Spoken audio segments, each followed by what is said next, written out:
Hi, boys and girls. All week, and probably last week too, we've been reading about Eric Carle. He's the author that wrote The Very Hungry Caterpillar and The Very Clumsy Click Beetle and The Very Quiet Cricket. That's the one I haven't been able to find to show you yet. And The Very Grouchy Ladybug. He does some wonderful work, and I've been telling you how he makes all his pictures with cut or torn paper. So today we're going to do step one in making paper the way Eric Carle does. And then on Friday, instead of a science project this week, we're going to do an author project. And you are going to get to create the way Eric Carle does. So for today, you're going to get some paper. How many sheets did I take out? One, two, I think I took three. No, I took four. And you're going to fold them in half because we need a line to cut on. My lights always go out. So I'm going to cut it in half. If moms or dads want to do this, that's fine. Because what I want them to have are probably 6 little sheets of paper. Okay? Now you're going to keep them down in front of you. I will put them up here so you can see them better. And let's see. I'm going to do one at a time, but I'll put a couple up here, all right? The other thing you're going to need is a paintbrush, and you're going to need your paints. And I know everybody has paints because they were in the art kits that you received earlier this month. And I spoke with Mrs. Brito and she said that we could use them. So here's my paint kit. I have a little cup of water and my brush is in here. Now, if I had a bigger brush, I would use it for this project because we're not painting a picture. What we're going to do is we're going to make some papers that are one color. So I'm going to start with my red. I'm going to wet my red paint really well. Now, you can do your red paper any way you want. And you don't have to paint the whole thing. I'm just kind of doing squiggle marks on this. And I might need more water. I hope you're watching, and then when I'm all done, you can go and get your things. See, everywhere I go, I'm making a whole bunch of squiggles because we're going to use this painted paper to make something else. So the key here is not to make a picture. Don't make a picture. Think of different ways to color your paper. And you want most of it to be red, but it's okay if it's not. See how I'm just going back, putting in a little color, just like that. Now, if I'm happy with my painting, and pretty much I am, I think that will be interesting to make something out of that later. Then I'm going to clean my brush off really well in the paint.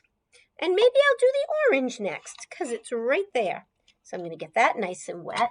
This time,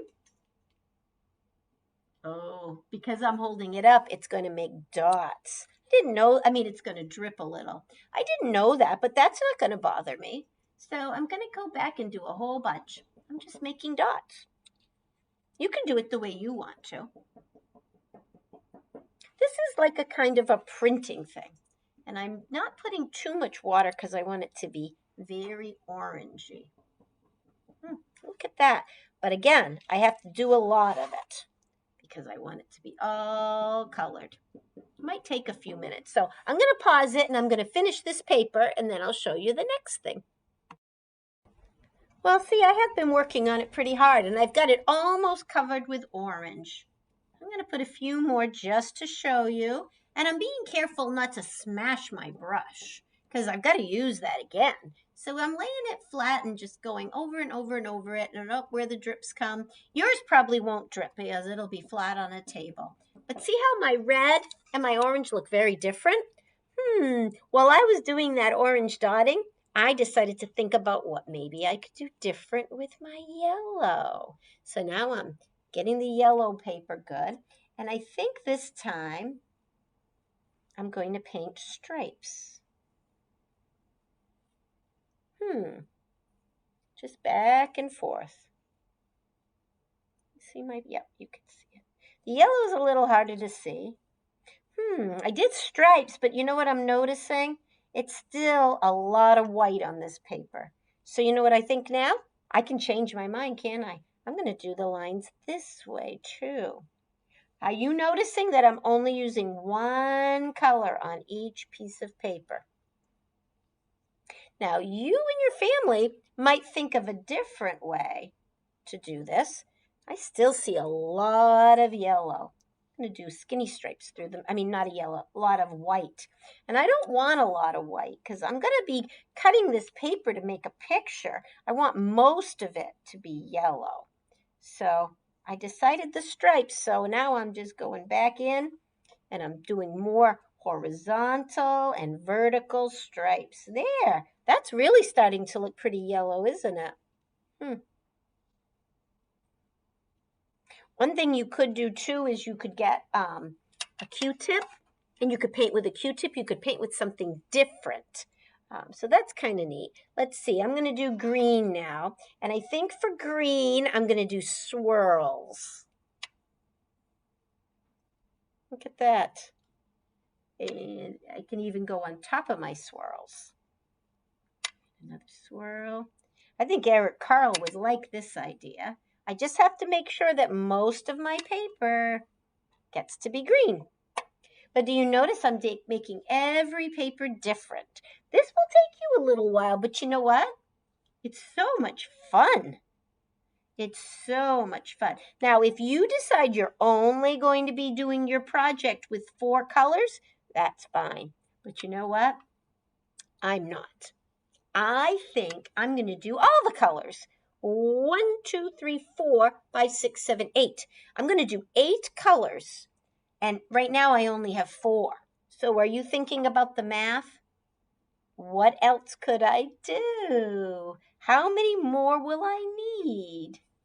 That looks pretty good. I like my swirls. Can you see they're all different? Well, I'm going to let them dry. I'm not going to touch them. And I'll do a few more. Let's see. Do 2 more. So I'm going to clean my brush. And let's see. What could I do? My next color is blue. I definitely want blue because blue I can use for a lot of things. Oh, I got an idea. What if I did it like waves? Look at that. Because I don't want a lot of white, right? So I'm going to go back inside and do some more. It doesn't have to be perfect. This is, see how they can go right on top of each other? As long as you're doing some kind of a little texture. See? Sometimes if I push my brush down harder, I get fatter waves. If I do it really light, I can get little waves.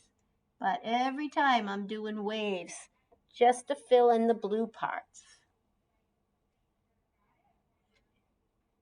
And I'm going to do all the blue before I move to the next color.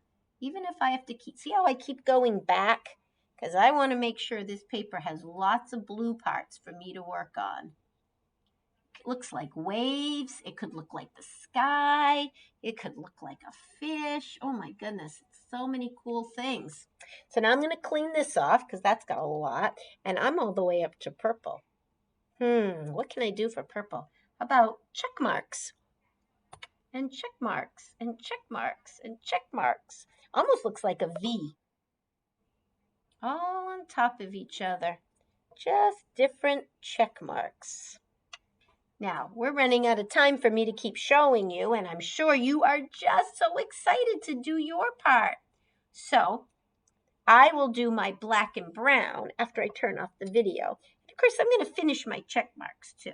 So remember, I want everybody to do at least 4.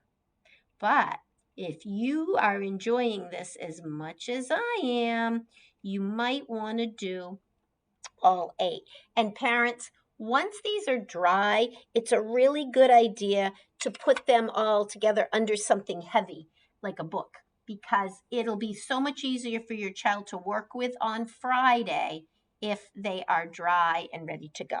Okay, so your child will not be needing anything for a science experiment. We are going to be doing an Eric Carle kind of experiment. So I like my purple, all my check marks all on top of each other. I'll have to show you next time what I decide to do with brown and black. I hope you have fun, boys and girls, and Friday will be the really fun part.